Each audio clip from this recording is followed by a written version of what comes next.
So my mom collected salt and pepper shakers by the hundreds.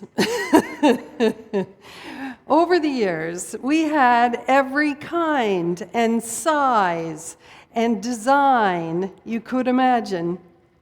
Tiny ducks that poured out of their mouths, tiny teapots that poured out of their spouts, small and large, colorful and clear, filigreed and fancy. But we never used any of them. When I cleared out my folks' home for the last time after they passed, I found them, hidden in the back of cupboards, in tiny boxes, layered in tissue and in the drawers of the china cabinet, squirreled away in every place imaginable. I try to mention the squirrels as we have a beautiful family here in Mount Zion. They're our furry friends, along with Corbin. And so, I lost count at up to about 100 sets. I just kept packing them in boxes to send them away. It turns out it was a thing to collect in the 50s and 60s. Does anyone have a collection of anything? Yes, we all do. I have a collection of Kleenex this year because winter has been... Well, I don't need to say any more about that. The old set, see, they've come to visit now. Our squirrels are here. The old set that we actually used on the table looked like it had been pilfered from an old diner. It was grungy and encrusted with time, and you had to screw off the lid to get any salt out of it. It's the one we used. And I got thinking, why is it that we never take care of the things we use every day? Like our salt shakers, like our health, like our spirit, like our soul. Why do we let our faith get dusty on the shelf and think that we don't have enough salt in our salt shakers to make a difference? Do we really like it when our taste buds get dull and life tastes bland with the same old, same old? I can't imagine eating popcorn without salt. And what about light? Sometimes it seems my heart has grown a bit dim, and I become numb to what's going on. We can become desensitized to the difficulties and the atrocities that seem to be increasing in our world. We can feel that this little light of mine will never shed enough light to make a difference. Yet according to Jesus, that shouldn't be our concern.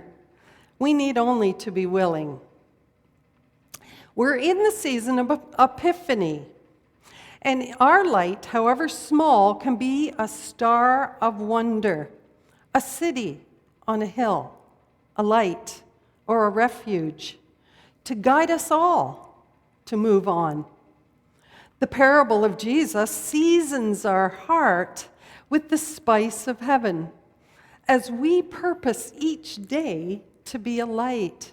Spirit offers us new eyes to see and new ears to hear to a world that's crying out for love. Life will always be a blend of joy and sorrow. Jesus must have wrestled with this too, for the climate in his day was not all sweetness and light. He offers images we're familiar with, salt and light, in a land that's peppered and shadowed with fear and folly. The pepper that we put on our tables is a big contrast to salt. Yunus was right. We need both to round out the meal. I've often said that my husband and I are salt and pepper, but we belong on the same table. We're total opposites. It's quite funny. Sorrow and joy walk hand in hand. Help us make sense of the world. I got on the elevator the other day with a neighbor, and I said, good morning, isn't it a great day? And he turned to me and he said, what's good about it? Well, there's the pepper. He proceeded to tell me all the reasons why this day was so gloomy and everything else in the 8 floors down to the first floor. I tried to think of something to say back to dispel the gloom in that little trip in between floors, but my salt shaker was a bit sparse that morning. So I just nodded like the dog in the back window, waved goodbye. Jesus tells us to keep our salt shakers full and fresh. We can start our day with blessings. It's hard to do that once we get our feet on the floor, though, isn't it? We can plan everything just great. And then just like sometimes we find, the wires get all snarled up. And things just don't go the way they should. So shaking a little salt into our own day is helpful and adds a little light to get going. Sacred spaces like this help refill our shakers. In spite of our differences and our peppery opinions and seasoning, the Holy Spirit soaks into our being and restores us to balance and refreshes our souls. So, give me a name of someone who salts your life. Shout it out. Your children? Grandchildren. Oh, yes. Friends? Yes. Your animals. The animals. Oh, big time. Big time. Choir. The choir, of course. Our sacred spaces. Well, I had a wonderful friend this week who salted into my life. They were shutting off the hydro in our building from 8 to 2 or 8 to 3. So we'd made arrangements to go visit with a friend, which was wonderful. Bob and I beetled around, got ready, got on the elevator, chattered all the way down. He was going to work later, so he took his car. I went down to mine. I got to the door of the car, and I realized I had no keys. I had 15 minutes before they were going to shut the lights out. So I did what I always do when I get confused or afraid. I sat down. And I thought, oh no. So I picked up the phone, called Bob. He's driving. We don't answer the car phone when we drive. So I called him 3 times and finally figured out. And 4 people had walked by me in the parking garage, saw me sitting there, and said, "Hi, Heather, how are you?" And just kept going. So by this time, I'm finding the funny in it. Sort of. And I thought, I have now 10 minutes to figure out how to get back into the apartment somehow, because I couldn't even get into the door of the parking garage to go upstairs. So I beetled around outside, and I got to the front door, and God love him, the electrician was there, just bringing in all this stuff. And my angel, I says to him, "Could you open the door for me? I actually live here." He looks at me kind of funny. So he did. I phoned my superintendent. She was out walking the dog, and she cheerily says to me, "Oh, sure, happens all the time. I'll be there in a few minutes. Just you go upstairs and sit by your..." So once again, I'm sitting on the floor in my hallway in an apartment building that's going to go black any minute. Oh, Lord, please let her hurry.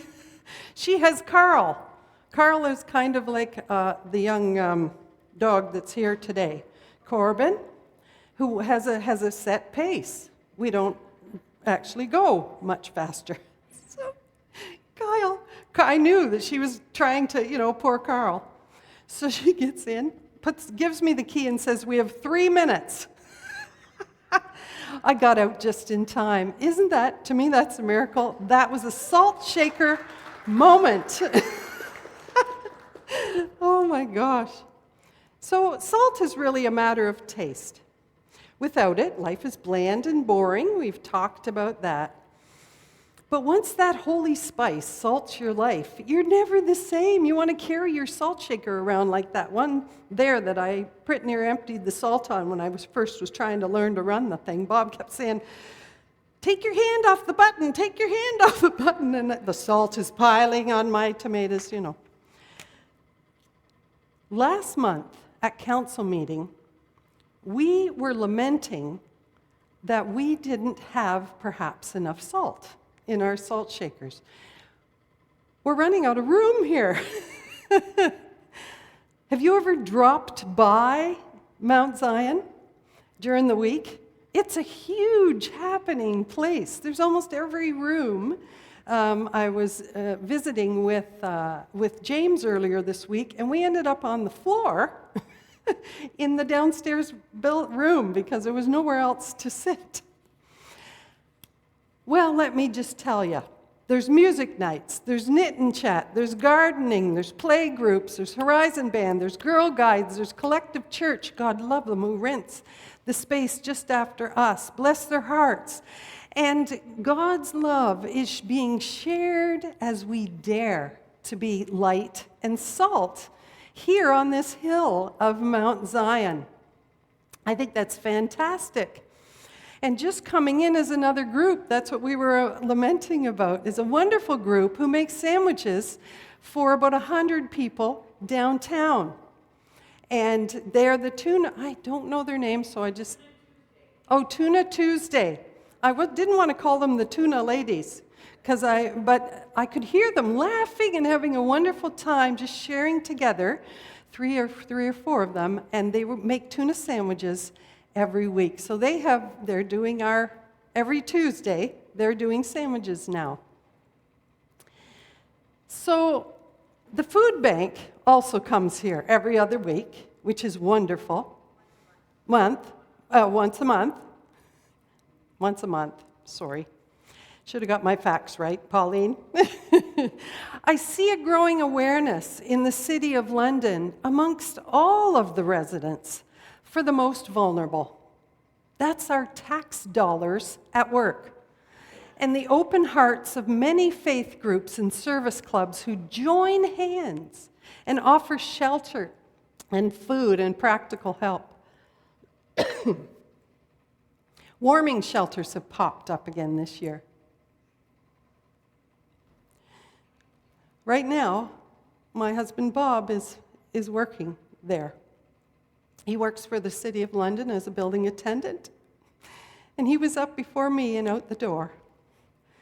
He was over to the warming center we have, Boyle Community, just loving on people. And sprinkling a little light and salt along with the healthcare workers, with the other city staff who are working their own jobs and working extra hours. Bob's been working extra hours these last month. He says the work is not easy, but he's so glad he does it. About 100 people show up every night. Ensuring a calm and welcoming space has its own particular challenges. The staff are stretched to the limit sometimes. Some people criticize the city's response time and say it's not enough without permanent housing. And there's a lot of room to improve, to refill those shakers. But the tide seems to be turning, and salt and light is flowing, and awareness is growing. More citizens are benefiting. It's an ongoing battle, but love is happening. Glenn Pearson, who was the co-director of the London Food Bank, you would perhaps remember, a former MP for London North Centre, he said these wonderful words: "We should live in a country so decently organized that food banks are unnecessary. But they are presently humble places of generosity that stand between fragile lives and utter collapse. Yet until we build that society, they are the thin, grace-filled line holding chaos at bay. Proof that while our systems still fail, Our neighbors have not stopped showing up. Lately, we've been experiencing system after system fail in our world.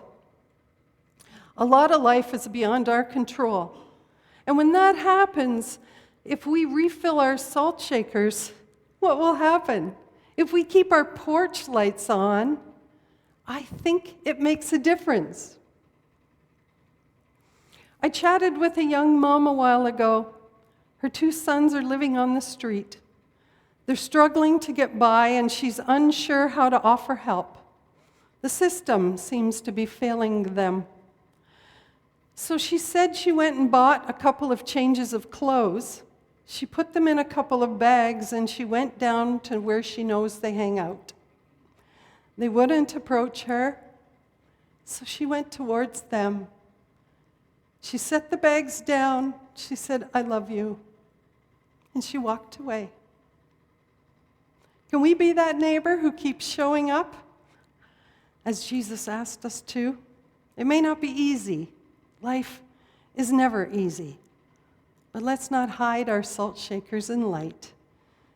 Let's join hands and be that thin, grace-filled line that holds chaos at bay. May it be so.